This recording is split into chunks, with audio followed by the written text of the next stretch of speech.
History class में आप सबका स्वागत है। आज हम लोग अनेक शब्दों के लिए एक शब्द के बारे में चर्चा कर रहे हैं। ये जो हमारा जो भाग चल रहा है, शब्दावली का भाग चल रहा है। इसके पहले शब्दावली के अंदर हम लोगों ने विलोम को भी देखा है और पर्यायवाची शब्द को भी देखा है और भी कुछ देखा गया है, जैसे मुहावरे हो गए। तो आज हम लोग अनेक शब्दों के लिए एक शब्द के लिए हमने एक वीडियो और बना रखी है, जिसमें हम लोगों ने 5 अभ्यास सेट को कवर किया है। आज हम लोग छठे अभ्यास सेट से सीधे स्टार्ट करते हैं। तो स्टार्ट करने से पहले गाइस आपसे ये आपको बताना चाहता हूँ, ये वीडियो अगर आपको अच्छी लगे तो आप इसको लाइक कीजिए और सब्सक्राइब कीजिए और शेयर भी कीजिए। चलिए शुरू करते हैं। हमारा पहला शब्द है, ये है कि जिसका यश चारों ओर फैल गया हो, यशस्वी। यशस्वी का मतलब होता है जिसका यश यानी जिसकी इमेज चारों तरफ फैल गई हो, उसको कहते हैं यशस्वी। यानी एक ऐसा बंदा जिसको कह लें, जिसको सब लोग जानते हो, कहीं भी जाता है तो उसकी चलती है, लोग उसके ऊपर हर बात कहने के लिए तैयार होते हैं। ऐसे शख्स को हम लोग यशस्वी के नाम से जानते हैं। नेक्स्ट यहाँ पे हमारा जो शब्द है, पुस्तक की हाथ से लिखी पर्ची, पांडुलिपि। पांडुलिपि एक ऐसी पुस्तक के बारे में हम लोग कहते हैं जो हाथ से लिखी गई हो। जैसे पुराने ज़माने में पांडुलिपि मिली है, तो उसको भी इस वजह से आप इससे कोरिलेट कर सकते हैं। अगला शब्द है हमारा 12 से जो 16 साल की जो अवस्था होती है, उसके बारे में चर्चा है कि अगर 12 से 16 साल की आयु की लड़की है तो किशोरी और लड़का है तो किशोर। आगे बढ़ते हैं। अगला नेक्स्ट शब्द है, जो धरती फोड़कर जन्मता हो, उद्भिज। उद्भिज यानी जैसे पौधे क्या होते हैं, धरती फोड़कर जन्म ले लेते हैं, तो ऐसे जितने भी जन्म लेते हैं लोग, सब पौधे जो भी, उसको उद्भिज के नाम से जाना जाता है। जो पराये का हित चाहता हो, परोपकारी। परोपकारी का मतलब ये होता है कि जो दूसरे का हित चाहता हो, उसी को कहा गया है कि ऐसे लोगों को कहा गया है वो बहुत परोपकारी है। ठीक, आगे बढ़ते हैं। जिसकी तुलना न की जा सके, यहाँ पे लगा है न, तो अतुलनीय हो जाएगा। अगर न नहीं लगता तो तुलनीय होता, अगर न लग गया है तो अतुलनीय हो जाएगा। जिसकी तुलना न की जा सके, अतुलनीय। अगले शब्द पर चलते हैं हम लोग, जिसे पराजित न किया जा सके, अपराजय। पराजय का मतलब होता है पराजित कर देना, लेकिन अपराजय का मतलब होता है जिसे कभी भी जिसे पराजित न किया जा सके, तो उसको कहते हैं हम लोग अपराजय। पीछे पीछे चलने वाला जो होता है, उसको हम लोग अनुचर या अनुगामी के नाम से जानते हैं। तो जो पीछे पीछे चलता है, अनुचर, तो यहाँ पे अनुगामी या अनुचर आप कोई भी ले सकते हैं, कोई डाउट नहीं। और आगे जो शब्द हमारा है, जिसकी कोई कीमत ना हो, अमूल्य। मूल्य का मतलब होता है कीमत होना, और जो अमूल्य है यानी किसकी कोई कीमत नहीं है। थोड़ा नपा तुला भोजन करने वाले को मीताहारी, यानी नपा तुला मतलब थोड़ा भोजन करने वाला जो होता है, उसको हम लोग कहते हैं मीताहारी। मीता का मतलब होता है, मित माने होता है कम, हारी मतलब होता है खाना, तो जो कम खाना खाता है उसको क्या कहते हैं हम लोग, मीताहारी।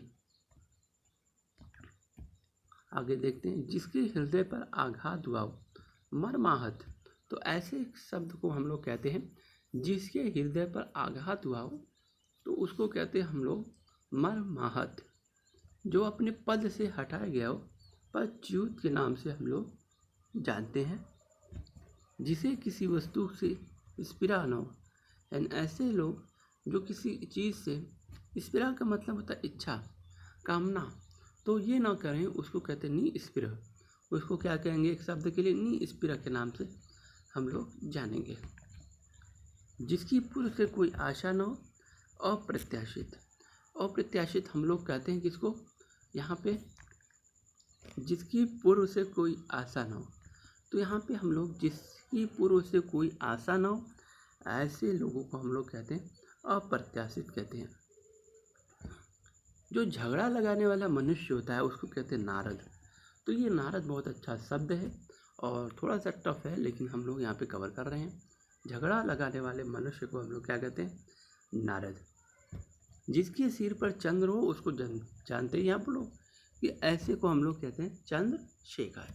शेखर मान ऊंचाई, चंद्र मान चंद्र, यानी किसी ऊंचाई पर चंद्र हो, यानी कि जो हमारा सिर है ऊंचाई पे है, तो ऐसे इसको बना सकते हैं। जिसके हृदय में ममता नहीं, तो जिसके हृदय में हम लोग ममता नहीं रखते तो उसको हम कहते हैं निर्मम। तो निर्मम किसको कहते हैं? जिसके हृदय में ममता नहीं है उसको हम लोग क्या कहते हैं? निर्मम। जिस पर हमला न किया जाए, अनाक्रांत। आक्रांत का मतलब होता है जिस पर किसी जो कोई हमला कर देता है उसको आक्रांत के नाम से जानते हैं। अनाक्रांत का मतलब होता है जिस पर कोई हमला ही ना कर सके उसको हम लोग अनाक्रांत के नाम से पूछते हैं। बहुत मंद गति से कार्य करता है जो, उसको हम लोग कहते हैं मंथर। मंद मतलब होता है बहुत स्लो, जो बहुत स्लो काम करता है उसको हम लोग कहते हैं मंथर। मंथर का मतलब होता है जो बहुत मंद गति से कार्य करता है उसको हम लोग क्या कहते हैं? मंथर। आगे बढ़ते हैं, शब्दों की तरफ हम लोग मूव कर रहे हैं बहुत तेजी के साथ। जिसका उपचार न हो सके, असाध्य। साध्य का मतलब होता है उपचार हो सके और असाध्य का मतलब होता है जिसका उपचार हो ही ना सके। वीर पुत्र को जन्म देने वाली वीर परशु। ऐसी स्त्री जो वीर को जन्म देती है, वीर पुत्र को जन्म देती है, तो उसको हम लोग कहते हैं वीर परशु। अपना उद्देश्य यानी कि अपनी इच्छा पूरी होने पर बहुत सी संतुष्ट हो जाना, कृतार्थ। कृतार्थ का मतलब होता है जब अपना उद्देश्य पूर्ण हो जाता है और संतुष्ट हो जाए, ये काम पूरा हो चुका है, तो इसके लिए एक शब्द आता है कृतार्थ। आधी रात का जो समय होता है उसको हम लोग क्या कहते हैं? निशीथ। आधी रात के समय को हम लोग क्या कहते हैं? निशीथ के नाम से जानते हैं। वेरी इंपॉर्टेंट शब्द है, इस पर ध्यान दीजिए। रंगमंच के पर्दे के पीछे एक स्थान को हम लोग नेपथ्य के नाम से जानते हैं। रंगमंच के पर्दे के पीछे का जो स्थान होता है उसको हम लोग क्या कहते हैं? नेपथ्य। जो व्याकरण अच्छी तरह जानता है, व्याकरण। जो व्याकरण को अच्छी तरह जानता है उसको हम लोग क्या कहते हैं? व्याकरण। जो किए गए उपकार को मानता है उसको हम लोग कहते हैं कृतज्ञ। जो किए उपकार को नहीं मानता है, कृतधन। देखिए, कृतज्ञ मतलब होता है उपकार को मानने वाला। कृतधन मन होता है जो उपकारों को नहीं मानता, उसको हम लोग क्या कहते हैं? कृतधन। जो मृत्यु के मुख में आने को है, मरणोन्मुख। तो इसके लिए एक शब्द होता है मरणोन्मुख। जो मृत्यु के मुख में आने को है उसको हम लोग कहते हैं मरणोन्मुख। जिसका ज्ञान इंद्रियों द्वारा न हो उसको हम लोग कहते हैं अतीन्द्रिय। अतीन्द्रिय का मतलब होता है जिसका ज्ञान इंद्रियों के द्वारा न हो, या उसको हम लोग कहते हैं अतीन्द्रिय। ये था हमारा छठा सेट। अब हम लोग सातवें सेट की तरफ बहुत तेजी के साथ आगे बढ़ रहे हैं। इंद्रियों को जीत लिया हो जिसने, जितेंद्रिय। तो उसके लिए एक शब्द आता है जितेंद्रिय। सबको समान भाव से देखने वाला, सम्मान समान दर्शी माने देखने वाला, समान भाव से देखने वाले को हम लोग क्या कहते हैं? समदर्शी के नाम से जानते हैं। जिसके पार देखा न जा सके, अपारदर्शी, और जिसके पार देखा जा सके, पारदर्शी। जिसके पार देखा जा सके, पारदर्शी, और जिसके पार देखा ही न जा सके उसके लिए एक शब्द है अपारदर्शी। जिसका दमन करना कठिन हो, दुर्दमनीय के नाम से हम लोग जानते हैं। दुर्दमनीय, जिसका दमन करना कठिन हो। दुर्दमनीय का मतलब होता है जिसका दमन करना, यानी जिसको जीतना, जिसको पाना बहुत कठिन हो, उसको हम लोग कहते हैं दुर्दमनीय। अगला शब्द है कही हुई बात को बार बार कहना, पुनरुक्ति। पुनः माने दोबारा, रुक्ति माने कहना, उक्ति। तो जो कही हुई बात को बार बार कहता है तो इसके लिए एक शब्द आता है पुनरुक्ति। जो आसानी से प्राप्त किया जा सके उसको कहते हैं हम लोग सुलभ। जो आसानी से प्राप्त किया जा सके उसको हम लोग क्या कहते हैं, सुलभ। जो विश्वास करने योग्य न हो, अविश्वसनीय। विश्वसनीय का मतलब होता है विश्वास करने वाला, लेकिन यहाँ पे अ लग गया है तो इसलिए यहाँ पे हम लोग विश्वास करने योग्य न हो, यानी जो विश्वास नहीं करता। आप एक देख लीजिए, जिस पर विश्वास किया गया हो, विश्वस्त। जिसे वाणी व्यक्त न कर सके, अवर्णनीय। अवर्णनीय का मतलब होता है जिसे वाणी व्यक्त न कर सके। ऐसा ग्रहण जिसमें सूर्य पूरा ढक जाए, खग्रास। यानी ऐसा ग्रहण जब लगता है जिसमें पूरा की पूरा सूर्य, चंद्रमा नहीं बल्कि सूर्य ढक जाए, उसको हम लोग कहते हैं खग्रास। यहाँ पे हम लोग अवैध, जो विधि अथवा कानून के विरुद्ध हो, उसको हम लोग अवैध के नाम से जानते हैं। तुरंत उत्पन्न होने वाली सूझबूझ, प्रत्युत्पन्नमति। इसको समझना चाहिए कैसे, जैसे हम लोग कोई चीज़ देख रहे हैं, कोई चीज़ हमें कुछ सोचने की ज़रूरत है, तुरंत हम कोई चीज़ सूझबूझ के काम कर लेते हैं। उसी को जब तुरंत हम सूझबूझ कर कोई काम कर लेते हैं, उसी को हम लोग प्रत्युत्पन्नमति के नाम से जाना जाता है। धरती और आकाश के बीच के स्थान को हम लोग क्या कहते हैं, अंतरिक्ष के नाम से जानते हैं। जिस भूमि में कुछ पैदा न हो उसको हम लोग कहते हैं बंजर। संध्या और रात्रि के बीच के समय को गोधूली कहते हैं। संध्या यानी भोर को कहते, सुबह को कहते हैं, और रात्रि के बीच का इलाका जो समय होता है वो होता है भोर। तो ऐसे को हम लोग क्या कहते हैं, गोधूली। जिसका जन्म कन्या के गर्भ से हुआ, कानीन। ठीक है, जिसका जन्म कन्या के गर्भ से हुआ उसको हम लोग क्या कहते हैं, कानीन। जिस पुरुष की पत्नी उसके साथ नहीं, उसको कहते हैं हम लोग विपत्नीक। हाथी की पीठ पर रखे जाने वाले आसन को हम लोग क्या कहते हैं, अवधा के नाम से जानते हैं। हाथी की पीठ पर रखे जाने वाले आसन को हम लोग क्या कहते हैं, अवधा।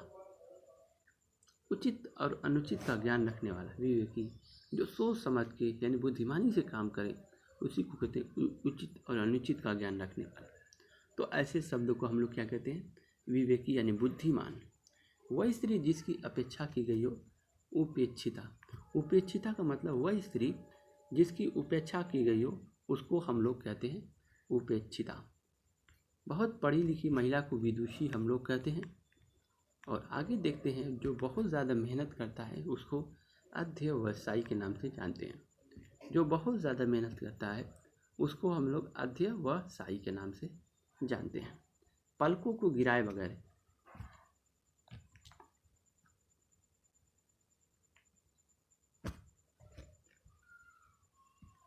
यानी पलकों को गिराए बगैर, निनिर्मेश के नाम से हम लोग जानते हैं। जो को पलक को जो नहीं गिराता, आँख की जो पलक होता है, निनिर्मेश के नाम से हम लोग जानते हैं।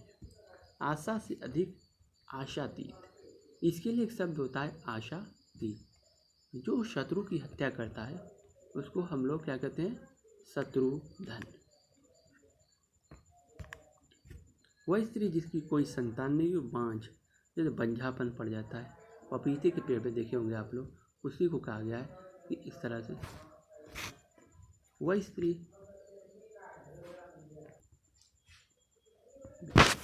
और यहाँ हम लोग देखने की कोशिश कर रहे हैं कि वह स्त्री जिसका कोई संतान ही न हो, जिसकी कोई संतान न हो, उसको हम लोग बांझ के नाम से जानते हैं। दूसरों से आगे बढ़ने की इच्छा को स्पर्धा कहते हैं। जो दूसरों से आगे निकलने की कोशिश करता है, जिसको हम लोग कंपटीशन भी कहते हैं। मछली के समान आंखों वाली, उसको हम लोग कहते हैं मीनाक्षी। जानने की इच्छा रखने वाले को हम लोग जिज्ञासु। जिज्ञासु का मतलब होता है किसी चीज़ को जानने की इच्छा रखने वाले को हम लोग जिज्ञासु के नाम से जानते हैं। ये था सेट नंबर 7 और हम लोग से अब चल रहे हैं सेट नंबर 8 की तरफ इस समय जा रहे हैं। शीघ्र प्रसन्न होने वाले को हम लोग आशुतोष कहते हैं। जो बहुत जल्दी प्रसन्न हो जाता है, खुश हो जाता है, तो इसके लिए एक शब्द आता है आशुतोष। जीने की इच्छा जिजीविषा, जानने की इच्छा जिज्ञासा, युद्ध करने की इच्छा युयुत्सा। ऐसे ऐसे बहुत सारे शब्द हैं जो एग्ज़ाम में बार बार परीक्षा में पूछे जाते हैं और हमारी आँखों से गुजरते हैं। विवाहित पत्नी से उत्पन्न संतान को कहते हैं औरस। यानी जो पत्नी, ऐसी पत्नी जिसका विवाह हो चुका हो और उससे जो संतान निकले, उत्पन्न हो, उसके लिए एक शब्द आता है, उसको कहते हैं हम लोग औरस। प्रेमिका से उत्पन्न संतान George George George George George कहते हैं। जो प्रेम से उत्पन्न हो संतान उसको कहते हैं जारज। जो विवाहित पत्नी से उत्पन्न हो संतान उसको हम लोग कहते हैं निषिद्ध। और जो प्रेम से उत्पन्न हो संतान उसको हम लोग जारज के नाम से जानते हैं। रात्रि के मध्य भाग के समय को निषिद्ध कहते हैं। जो पीछे हम लोगों ने इसको देखा भी है। जो कभी नष्ट न हो अनश्वर। नश्वर का मतलब होता है नष्ट हो जाना, और अनश्वर का मतलब जो कभी नष्ट न हो उसको कहते हैं हम लोग अनश्वर। मनोविनोद के लिए सैर करने वाला पर्यटक। जो मनोविनोद के लिए सैर करने वाला हो उसको हम लोग क्या कहते हैं पर्यटक। मन को आकर्षित करने वाला मनोहर। जो मन को आकर्षित करता है उसको हम लोग क्या कहते हैं मनोहर के नाम से जानते हैं। समय की दृष्टि से अनुकूल समयानुकूल। जो समय की दृष्टि से अनुकूल हो उसको हम लोग कहते हैं समयानुकूल। जो सबसे आगे रहता है उसको हम लोग कहते हैं अग्रिम। अग्रिम का मतलब होता है जो सबसे आगे आगे रहता है, बहुत आगे आगे रहता है, उसको हम लोग कहते हैं अग्रिम। नव विवाहित स्त्री नवड़ा। जो नई नई आती है, बहू होती हैं, उसको हम लोग कहते हैं नवड़ा। जिसका विनाश कभी नहीं हो अविनाशी। विनाशी का मतलब विनाश हो जाना, और जिसका विनाश ही न हो सके तो उसके लिए शब्द आता है अविनाशी। जो गहरी नींद में सो रहा हो सुषुप्त। सुषुप्त मतलब होता है बहुत गहरी नींद में सो जाना। तो सुषुप्त का मतलब होता है जो बहुत गहरी नींद में सो रहा हो उसको लिए हम लोग सुषुप्त के नाम से जानते हैं। जिनकी उत्पत्ति एक ही माँ से हो सहोदर। जिनकी उत्पत्ति एक ही माँ से हो सहोदर, इसलिए एक शब्द आता है उसको हम लोग सहोदर कहते हैं। यानी जिसकी उत्पत्ति एक ही माँ से हुई हो उसको कहते हैं हम लोग सहोदर।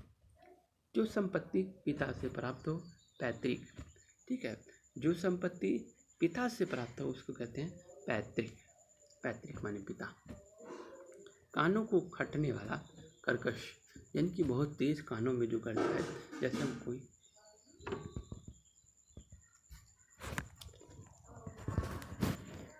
हम लोग जानते हैं। जो सब कुछ जिसे सब कुछ कहा जा सके अंतरंग।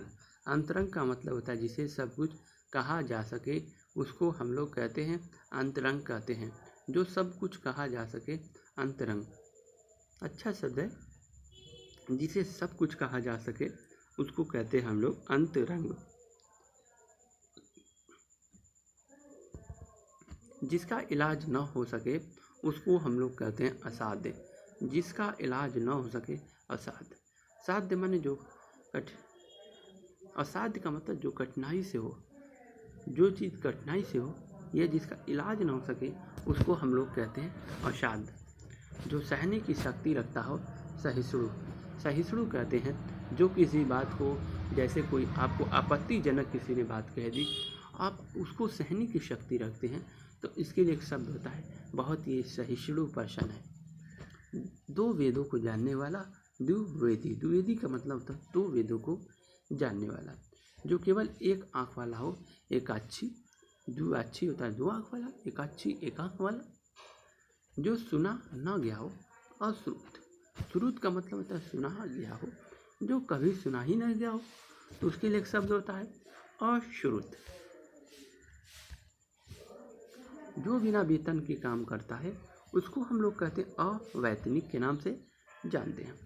बीता हुआ समय अतीत, पास्ट को कहते हैं अतीत काल में, जिसे न देख सके, न सुन सके और न छू सके, अगोचर। इसके लिए एक शब्द आता है, उसको हम लोग क्या कहते हैं, अगोचर। जिसे देखा भी ना जा सके, जिसे सुना भी ना जा सके और जिसे छुआ भी ना जा सके, उसको कहते हैं हम लोग अगोचर। जो सभी प्रकार की परिस्थितियों में समान हो, स्थित प्रज्ञ। स्थित प्रज्ञ मतलब जो सभी प्रकार की परिस्थितियों में बिल्कुल समान हो, उसको कहते हैं हम लोग स्थित प्रज्ञ। जिसने राष्ट्र के हित में अपना जीवन बलिदान कर दिया हो, उसको कहते हैं हम लोग शहीद। वह कवि जो तत्काल कविता कर डालता है, रचना करता है, उसको कहते हैं हम लोग आशु कवि। तो ये थे हमारे सेट नंबर 8 और आगे भी कुछ सेट बचे हुए हैं, जैसे हम लोग 9, 10 और 11। तो यानी 11 सेट है यहाँ पे निधि मैम द्वारा इसमें नोट से बनाया गया हुआ है। इसको हम लोग इस समय चालू कर रहे हैं। तो चलिए आज के दिन बस इतना ही। Thank you.